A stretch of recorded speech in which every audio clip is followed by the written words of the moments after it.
Good afternoon. It's January the 6th. I'm James Exum. My writer's name is Sakshi, S-A-K-S-H-I, which means the witness.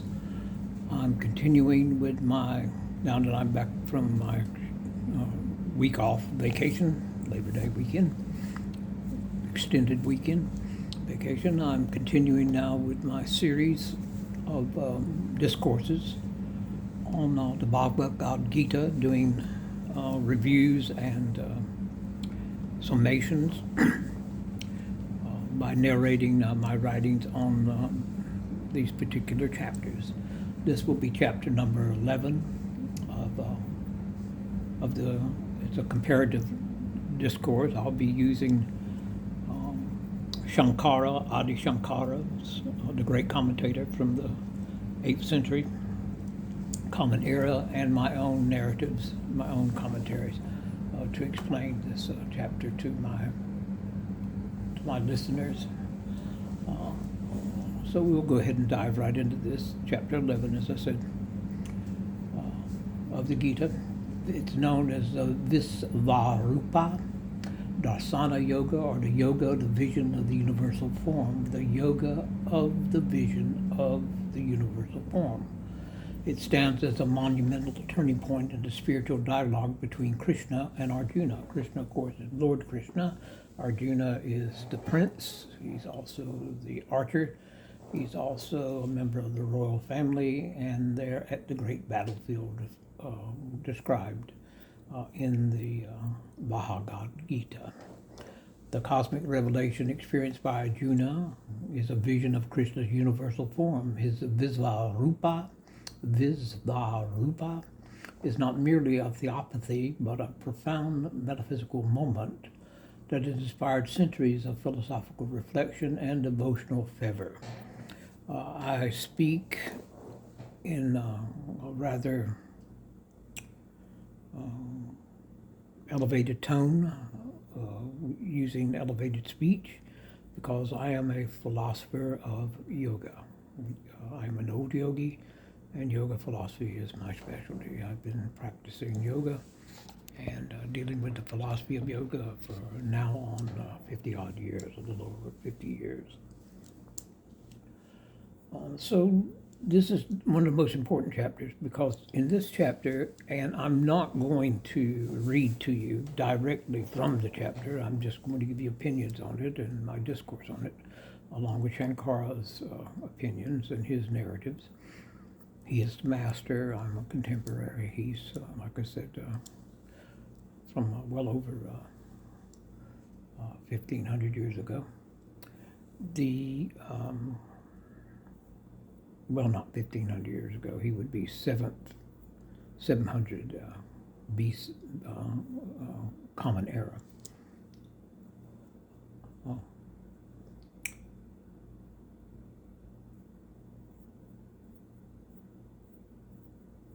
He's the preeminent commentator. I'm just a scholar.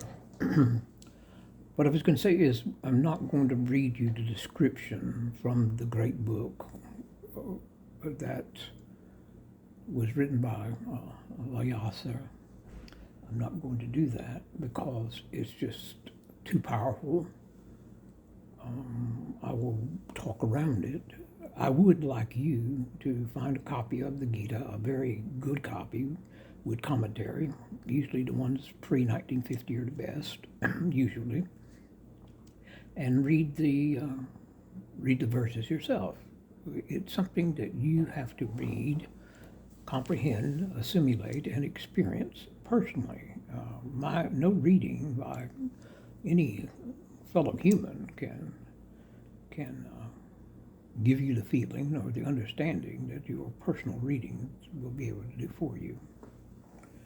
So this chapter seeks to illuminate Vyāsa. He's the writer. He also wrote the great contributor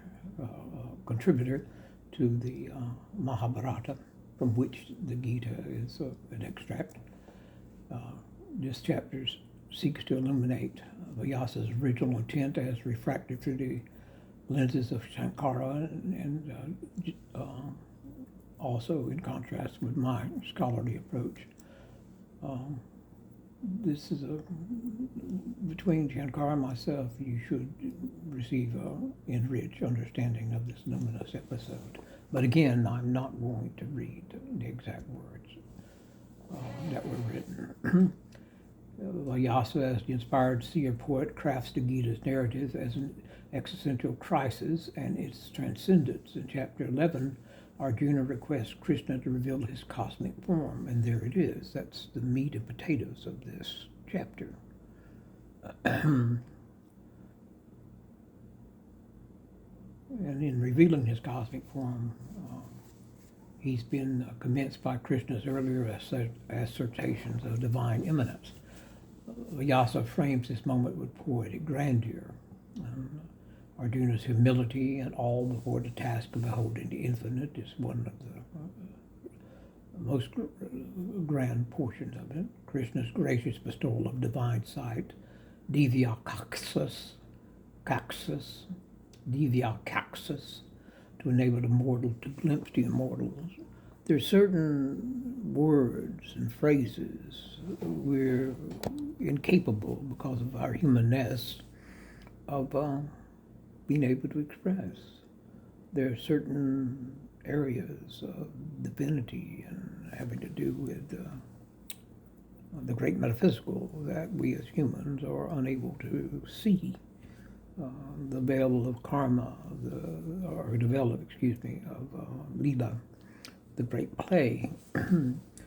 And some of it is dazzling, some of it is terrifying, and it's all encompassing, so our mortal minds would not be able to encompass it. Because we are embodied creations. Dealing with creation, preservation, and destruction, we're not meant to, there's some places the human mind and the human comprehension is not meant to visit.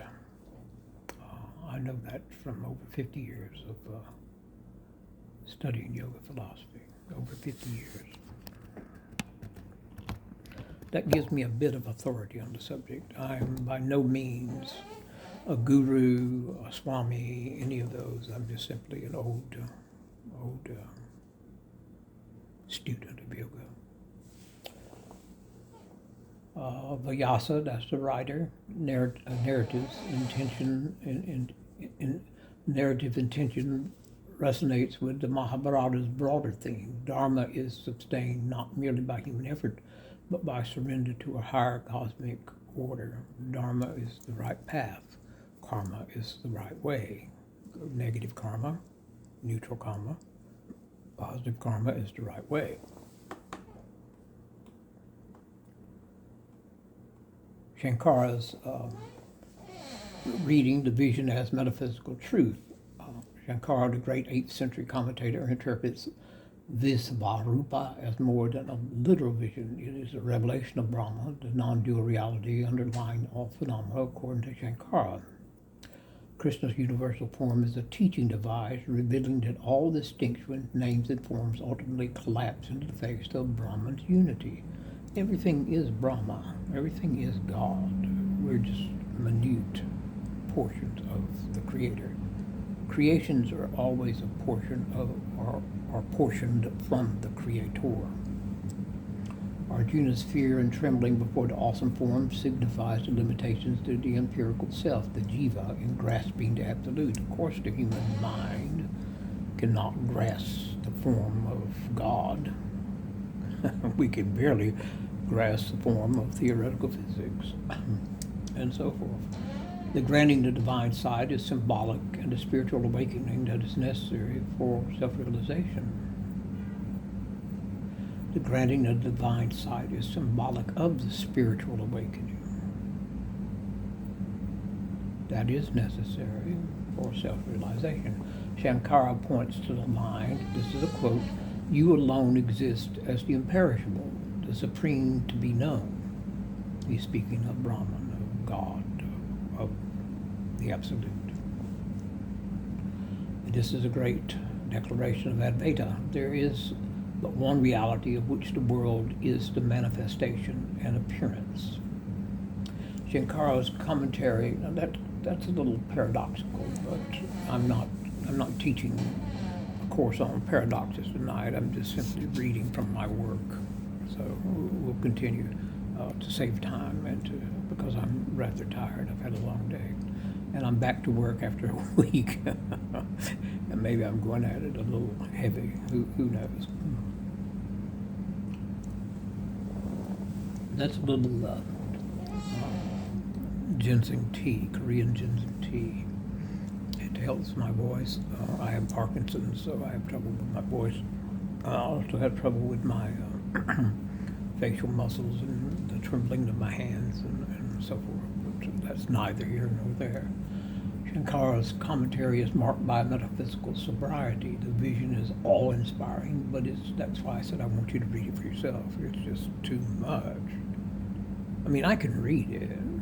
I can also read The Raven by Edgar Allan Poe, but I will never be able to master his personal reading of it, and I'll never be able to master the personal reading of this. This is it's the creme de la creme. It's the top of the cake. It's the cherry on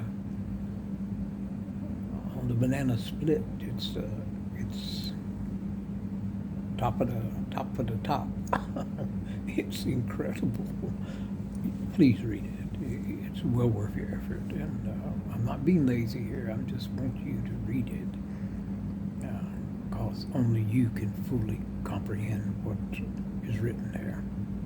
I cannot transmit wisdom to you. I can only transmit words. The wisdom comes from yourself and your comprehension and your ability to absorb the knowledge.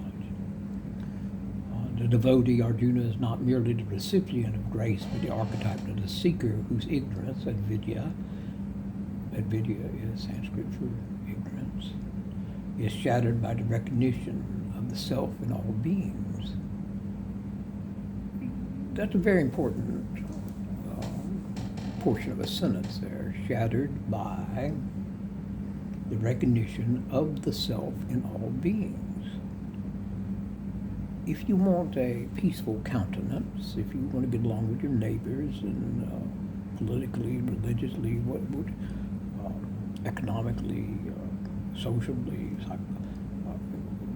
universally,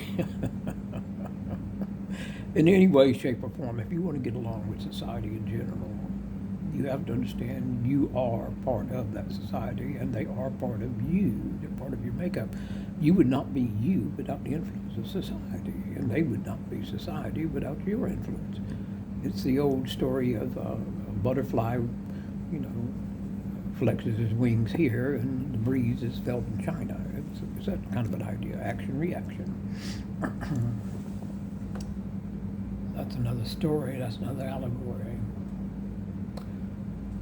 So I emphasize the dialogical nature of the text, the Viśvarūpa vision, that's the cosmic vision, is contextualized by Arjuna's existential anxiety and Krishna's strategies, his teaching strategies. He highlights the narrative artistry by which I highlight the narrative artistry by which Vyāsa builds tension, culminating in an overwhelming scenario that educates the hero. I'm attentive to the performative aspect. The vision is not only a mystical event, but a dramatic climax serving the poem's ethical and psychological purposes. When you hear me speak of my contribution to the narrative as far as commentary, you will hear the word psychological a lot. That's the area from which I operate as opposed to metaphysical. I see the cosmic form as plurality, many faces, arms, and eyes, as the infinitude of perspectives within the universe, and as a challenge to Arjuna's limited understanding of action, consequences, and destiny. I'm sensitive to interreligious comparison, drawing out similarities between Krishna's universal form and other traditions in world scripture. The burning bush on the mount with Moses, so to speak. The pillars in the desert, the flaming pillars, the appearance of the serpent in the garden. If you do, as I have done for over 50 years, a comparative study of religious data, philosophy, and teachings, you will see that there's a common thread amongst most of the major religions. But I have to remark, and I do occasionally, yoga is not a religion. It's, in my opinion, it is a science, the science of life, the science of living. And I approach it from a philosophical viewpoint more as a scientist than as a religious person, in the sense of a yogi, swami, guru, bishop, priest, pope, whatever. That's not where I go. There are some convergences here. Śaṅkara and I both recognize the transformative power of the vision. Arjuna's world vision is irrevocably altered. Once you read this, and I do hope you shall, you can download PDFs of this. Again, pre-1950 is best, especially if they're with commentary.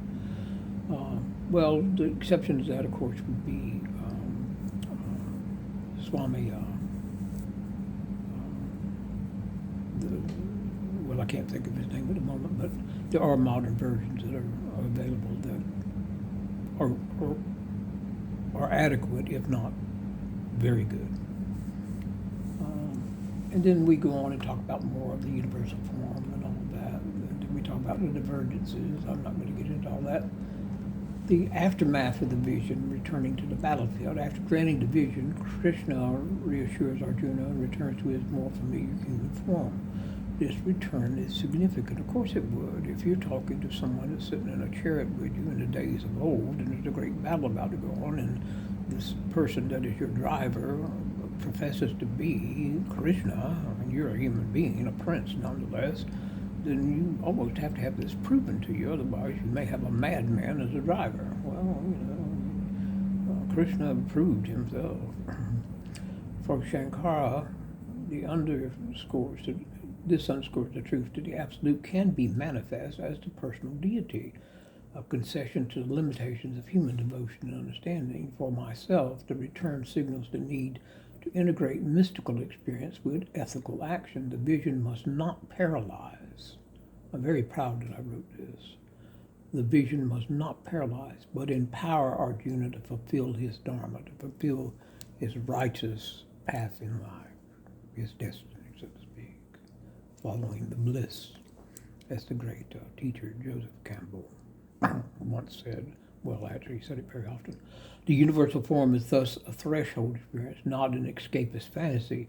It reveals the totality only to send the seeker back into the world transformed and equipped for righteous action. I wrote action, but I should have said actions.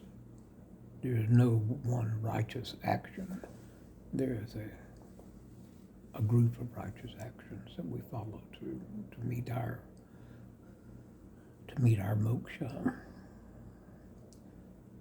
The conclusion, the living wisdom of the universal vision. The 11th chapter of the Gita, Bhagavad Gita, endures as one of the most dramatic and philosophical fertile moments in world scripture. This is why I want you to read it. It's one of the most dramatic and fertile moments in world scripture. Through the eyes of Vyāsa, we encounter the poetry of the infinite. In Śaṅkara, we glimpse the clarity of non-dual self-knowledge. And through my opinions on it, my commentaries on it, you should be reminded of the vision's dialogical, existential, and literary dynamism. It is not static, it's very dynamic. To compare these perspectives is to see the Gita not as a closed system, the Gita not as a closed system, but as a living text. Now, when I use the shortcut Gita, sometimes we don't say the Holy Bible, sometimes we say the Bible or Bible. Well, you can say Gita and not say Bhagavad Gita, and you're not being disrespectful, you're just using a truncated version of it, and that's okay too. So one that invites again and again to ask what it means to see with divine sight, to hold the one and many in mind, to tremble before the cosmos, and then to act with wisdom and compassion. Well, I talked about staying away from drama. That's a bit dramatic, but, I'm an old writer, and, especially Southerners. I was an old Charlestonian in my youth. We can get a little dramatic. In the convergence of Vyāsa's epic imagination, Śaṅkara's metaphysical insight, and my pluralist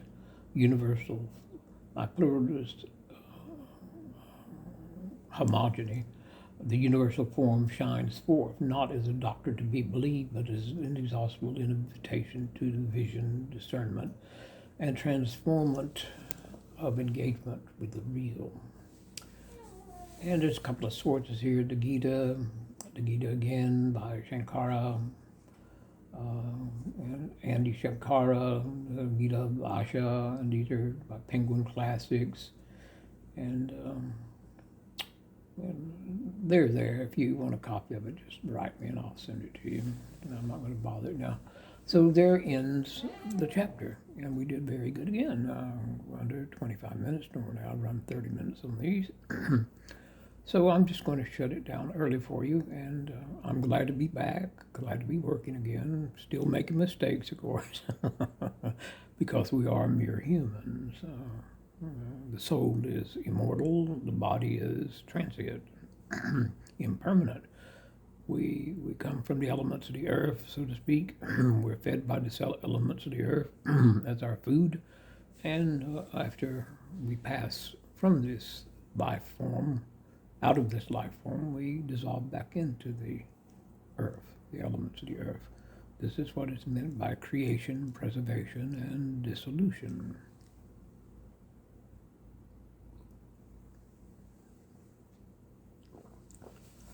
And there it is, so we're done with that, and I hope you enjoyed it. If you did, that's wonderful. If you didn't, that's okay too. And I'll close with my old standard of be good to yourself, be good to others, family, friends, and even strangers, of course. And pass that idea on of being good to everyone. And in a revised edition of this troubled world we're in now, who knows, 5, 10, or 15 years from now, we may wake up one day and say, oh, it's back. This is how it was before people with narcissistic minds and despotic attitude came to power. So we outlived them and outgrown the damage they've done to us. Not permanent. We've never outgrown any permanent damage, but there's always a little semblance of a scarring. But we're back. And we're humane to each other, and we're civil to each other again. Won't that be a wonderful world to re-enter? Well, thank you again. I appreciate your time, your effort, and your loyalty to my discourses. Next course I'll be doing number 12. I accidentally did number 13, thinking I was in order, but then again, I've been off for a week, so I didn't double check myself. You always, even at my age, you want to double check yourself. It's best. No damage done. It's recorded and it's ready to be loaded to YouTube. So I'm going to go and try to end this at about 24 minutes. Try to keep it under 30 each time. And thank you so much for your attention to my work. And good night to you, and enjoy yourselves.